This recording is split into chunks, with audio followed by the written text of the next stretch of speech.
आप 10 टोकरियों में 100 बीज लगा लें। 100 बीज ये मेरे हाथ में मौजूद हैं, सिर्फ एक मरला में लगते हैं। ठीक है। एक मरला में अगर आपने लगाया तो 100 बीज, तो इसने एक कनाल के बीज निकाल दिए। इजीली गमलों में ग्रो कर सकते हैं। अच्छा जी, इसको घर की छत पे ग्रो कर सकते हैं। मतलब आप जहां से मर्जी खरीदें या जाफरान, अगर आपने सोल्ड आउट करना है तो आप मुझे सोल्ड आउट कर सकते हैं इजीली। उसमें आपको बेचने का इशू ही नहीं है कि अगर आपने 100 बल्ब लगाया ना, जिसमें आपका यानी कि जो खर्चा आ गया वो 15,000 रुपए आ गया, उसी जमीन में ग्रो कर सकते हैं जिस जमीन में प्याज और लहसुन की काश्त करते हैं, और दिल की बीमारियां 100% खत्म कर देता है। आज के पॉडकास्ट में मैंने दावत दी है किसानों के हवाले से जाफरान एक्सपर्ट आदिल साहब को, जो कि 3 साल इन्होंने ईरान में गुजारे हैं और जिसके बाइस इन्होंने एक्सपर्टीज ली है कि किस तरह जनाब ये जाफरान ईरानी लोग उगाते हैं फिर पूरी दुनिया में बेचते हैं।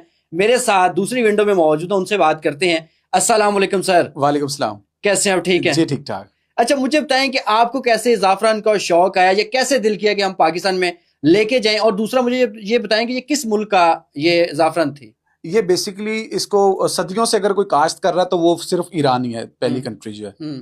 और सेकंड, इसमें मैं वहां पे स्टूडेंट था तो मुझे एक चीज बड़ी अट्रैक्ट की कि क्या ऐसी चीज है ईरान के पास कि 40 साल से एसेंशियल होने के बावजूद, इस पे पाबंदियां होने के बावजूद, ये बड़ी यानी कि दिन रात मेहनत करने के बावजूद सुपर पावर को आंके दिखा रहा है। ठीक है, तो उसके पीछे अगर देखा गया तो वो किसान का हाथ था। किसान ने दिन रात मेहनत की है, सिर्फ एक ऐसी उसने प्रोडक्ट उठाई है जिसको पूरी दुनिया में वो एक्सपोर्ट करने वाली कंट्री, अगर आप कह लें पूरी दुनिया में जाफरान की खुशबू से रोशनास करने वाली कंट्री आप उसको कह लें तो वो ईरान है, और उसके पीछे भी ईरान का किसान तो बैठा। कितना रकबा ईरान के पास है और कितना के अंदर जाफरान लगी हुई है? ईरान में गंदुम काश्त की जाती है, ईरान में मुख्तलिफ प्रोडक्ट्स काश्त की जाती हैं, लेकिन सबसे ज्यादा जो अगर वहां पर अगर आप किसी को बिजनेस के हवाले से देखा जाए ना, तो पूरी दुनिया में और पूरे ईरान में अगर कोई यानी कि टॉप क्वालिटी बिजनेस जिसको कहा जाता है ना, लग्जरी बिजनेस, तो वो जाफरान का बिजनेस होता है वहां। अच्छा सर, मुझे बताएं कि इसकी फार्मिंग का मौसम कौन सा होता है? बड़ी अच्छी यानी कि आपने बात की है, सवाल भी अच्छा आपका। इसमें होता यह है कि पाकिस्तान में सबसे ज्यादा जब इसका सीजन शुरू होता है वो अगस्त से ऑनवर्ड और अप्रैल तक जाता है। इसके जो लगाने का वेदर है ना, लगाने का वेदर जो बेस्ट है अगस्त, सितंबर, अक्टूबर, नवंबर, ये लगाने के वेदर होते हैं। उसके बाद जब आपने लगा दिया ना तो 3 मंथ के बाद इसके बड़े प्यारे से फ्लावर्स आना शुरू हो जाते हैं। वो मैं आपको पिक्चर शेयर करूंगा, आप अपने व्यूअर्स को दिखाइएगा। इसके फ्लावर्स आते हैं, फ्लावर्स के अंदर रेड कलर के 3 कलर यानी कि 3 स्टिग्मास होते हैं। ठीक है, उसको रेड गोल्ड पूरी दुनिया में कहा जाता है। ठीक है, वो रेड गोल्ड जब आप देखते हैं तो उसको आगे प्रोसेस उसका कैसे है, उसको फूलों को कैसे तोड़ना है, वो इंशाल्लाह मैं आपको यानी कि आपके व्यूअर्स को साथ साथ गाइड करता रहूंगा कि इसको आपने किस तरह करना है। ये जो बल्ब आप मेरे हाथ में देख रहे हैं ना, सबसे पहले इसको हमने अप्रैल में लगाना है। जी बिल्कुल, अप्रैल में नहीं लगाना आपने। आपने इसको लगाना अगस्त में। अगस्त में लगाना है। 3 मंथ की ये फसल होती है। ठीक है। ये जो बल्ब आप मेरे हाथ में देख रहे हैं सिर्फ ये जाफरान का बल्ब है। खेलियां बनानी क्या करना, जरा सारा समझाइएगा एक बार। अच्छा, बड़ा अच्छा सवाल है ये आपका। इसको लगाने के लिए ये जरूरी नहीं है कि आप शहर में लगा रहे हैं, आप गांव में लगा रहे हैं, आपके पास जमीन होना जरूरी है।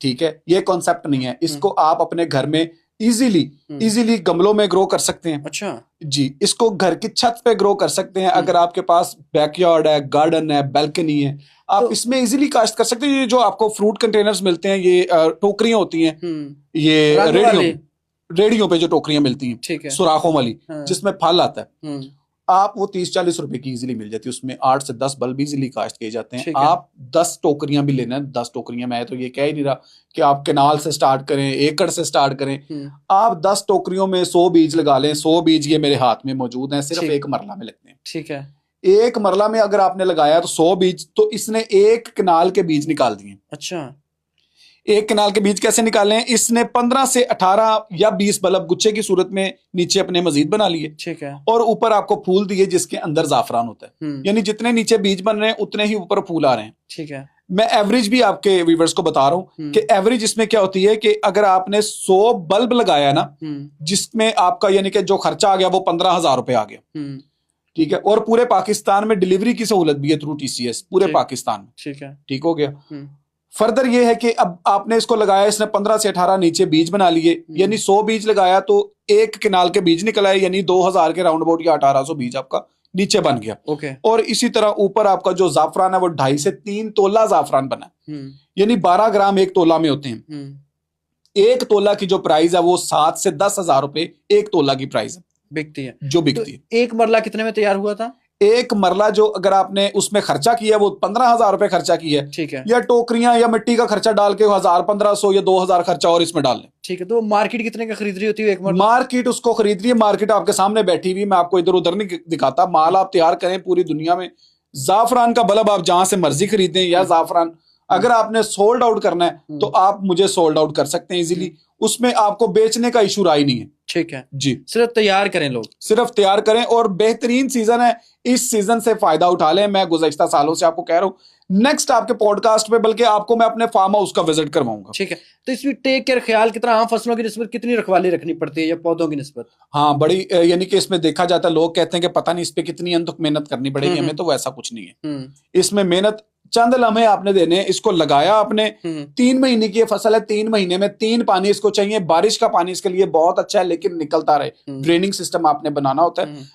जिन दिनों ईरान के अंदर बारिशें नहीं होती, उन दिनों में ईरान की फसलें अच्छी नहीं होती, उसको कहा जाता है कि खुश्क साली। ठीक है। ये हमारे किसान भाइयों को भी पता होगा इस चीज का, ये जो पढ़े लिखे नौजवान एग्रीकल्चर से लवर है, उनको भी इस चीज का पता होगा कि खुश्क साली किसको कहा जाता है। तो इसको पानी रिक्वायर्ड होता है, बारिशों का भी, अगर बारिशें आपके पास हो रही हैं। और एक और मैं आपको बात इसमें ऐड ऑन करता चलूं कि ये कहाँ कहाँ हो सकता है पाकिस्तान में। बिल्कुल, हमारे 4-5 सूबों में इजीली काश्त कर सकते हैं, और उसकी काश्त स्टार्ट ही होती है और अगस्त में शुरू होती है इसकी काश्त। तो इसके लिए लैंड कौन सी रिक्वायर्ड होती है? रेतली कौन सी जमीन में? इसके लिए नरम मिट्टी रिक्वायर्ड होती है, और बड़ा ही आसान कर रहा हूं आपके व्यूअर्स के लिए कि इसको आप उसी जमीन में ग्रो कर सकते हैं जिस जमीन में प्याज और लहसुन की काश्त करते हैं। तो इसको हार्वेस्ट काश्त कब करना है?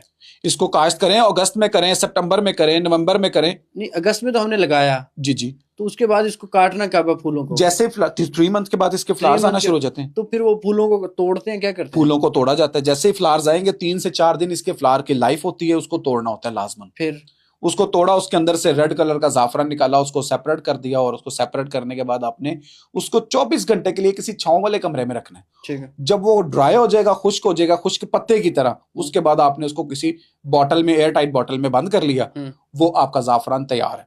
और इसी तरह अमल आपने करना है, जैसे ही फ्लावर्स आते जाएं फ्लावर को तोड़ें।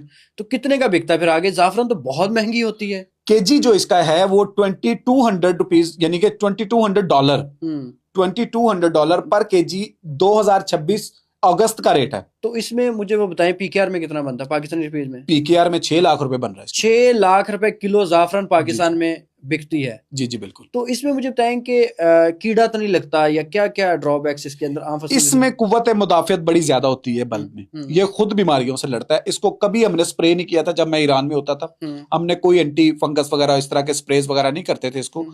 अच्छा, मुझे बताएं कि सर इसको जाफरान को हमने बता भी दिया लगाना कैसे है, क्या क्या इसकी फार्मिंग कैसे करनी है, तो इसका खरीदार भी आप हैं, तो इसके अलावा इसको क्या किस पर्पज के लिए इस्तेमाल होती है?